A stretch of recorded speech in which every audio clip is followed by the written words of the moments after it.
ఒకప్పుడు ఒక అందమైన గ్రామంలో మేకల మంద ఉండేది. ఆ మందలో బుజ్జి మేకపిల్లొకటి ఉండేది.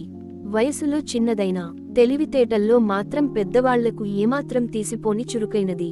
ఒకరోజు యజమాని అన్ని మేకలను కొండ దిగువకి మేత కోసం తోలుకెళ్లాడు. ఆ కొండ పైన పెద్ద అడవి ఉంది. మేకపిల్ల అటూ ఇటూ గెంతుతూ మందనుంచి కొంచెం దూరంగా అడవి వైపు వెళ్లిపోయింది. తర్వాత ఒక్కసారిగా అది చూసింది ఏమిటో తెలుసా? ఓహ్! ఒక పెద్ద పులి ఎదురుపడింది. మేకపిల్ల మొదట గజగజ వణికిపోయింది.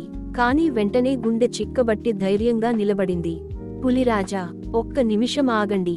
మీకు నేను 3 నిజాలు చెబుతాను. అవి నిజమని మీరు ఒప్పుకుంటే నన్ను తినకుండా వదిలేయాలి. సరే, చెప్పు చూద్దాం.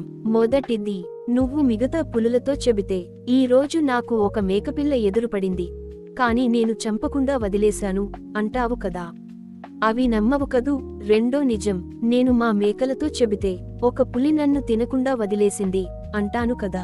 అవి కూడా నమ్మవు కదా. మూడో నిజం, ఇప్పుడే నేను నీ ముందు చాలాసేపటి నుంచి నిలబడి మాట్లాడుతున్నాను.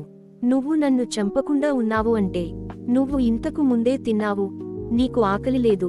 నిజమే కదా. అంత చిన్న మేకపిల్ల తన ముందు ఇంత ధైర్యంగా మాట్లాడటం చూసి పులికి ముచ్చటేసింది. నిజమే, నువ్వు చాలా తెలివైనదానివి.